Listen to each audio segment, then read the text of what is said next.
Judy, thank you for taking the time today to sit down and reflect on Women's History Month and answer a few questions. At Girls Inc., we are remembering the 2-year anniversary of the Fearless Girl statue, which is just down the street from our headquarters here in New York.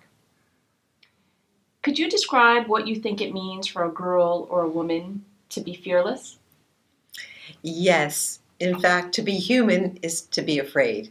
We all have fears, but to face those fears, to look them in the eye, to have the courage to overcome them in order to pursue one's own interests, one's own goals. That's what I think it means to be a fearless girl or woman. Could you share a few fearless women who have inspired you in your life and career? Yes, I'd like to share a personal reflection on my grandmother, who was born in Poland and came in the end of the 19th century to America. She admitted to me that she was so scared. She was a teenager. She left her family. She didn't know other family that was in America, but she didn't know them, and she was really afraid. And yet she pursued freedom, religious freedom, and economic opportunity, and absolutely loved her country. So she achieved a much, much better life than she could have if she hadn't faced down her fears. I also really admire Eleanor Roosevelt, who was a very shy and awkward young woman, had a difficult life. Her mother died when she was 8 years old. Her father was an alcoholic, and she grew to be a tremendous advocate, a philanthropist, a writer, and an influencer for social good.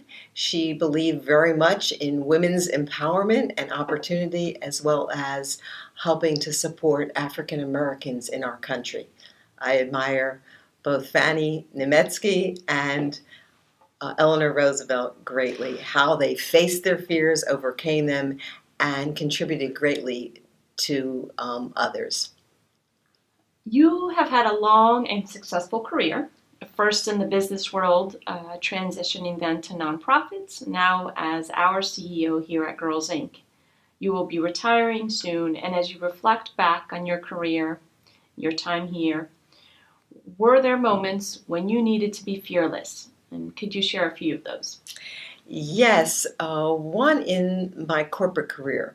I was achieving in retailing and then was passed up for a major promotion. And I felt that I merited that promotion based on the performance that I and my team achieved. And nonetheless, I was passed over. So I had to summon up the courage to decide what was right for me and my family and my future. And despite loving the organization and the work that I did, I made the decision to leave, which was not an easy decision. Turned out to absolutely be the only path for me to actually fully achieve my goals. And then more recently, when I was leading Big Brothers Big Sisters of America, I again tremendously loved the opportunity and the mission, which really called me. But after 10 years, our daughter was settling in New York. I was working out of Philadelphia.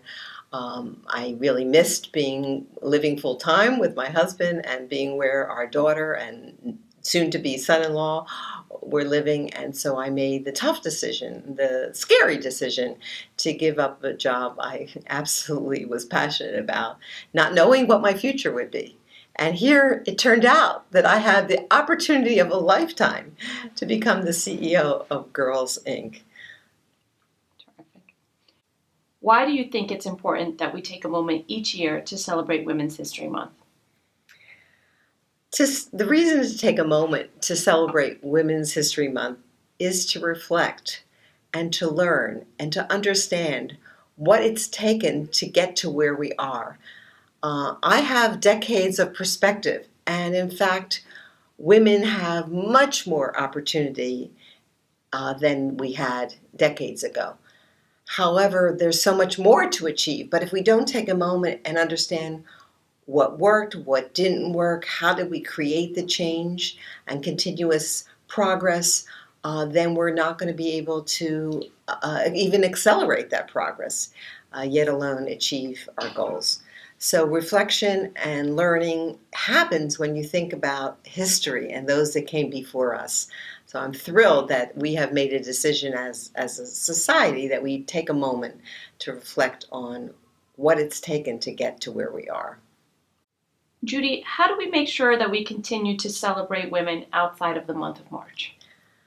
I think it's very, very important that each of us be tuned in to our own conscious and unconscious biases. We all have them. And we know that there are so many pockets of misogynist culture in our communities, in our larger world. So taking the time to help each of us internally understand and help others treat each individual as an individual with respect and dignity, whether you're a woman, you're a man, or whoever you are. So we know that we have a long way to go to have a culture that treats every single person with that kind of respect and appreciation for our differences and our strengths. That's what we need to commit ourselves to, whether it's Women's History Month or any other month.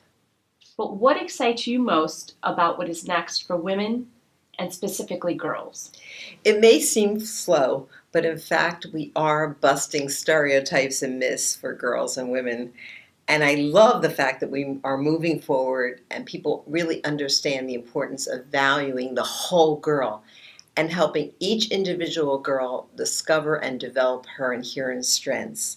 This is what we do at Girls Inc., and the environment continues to be even more supportive of this approach to whole girl development and a strengths perspective. Could you talk about a couple of women and girls that you think are the history makers of today and why you think so? I'm absolutely inspired by our history maker, Emma Gonzalez. I so admire the young people, the young women who had the courage of their convictions, and others who are responding to the climate change problem, for example. They're the ones who are leading the way, and all of us are following.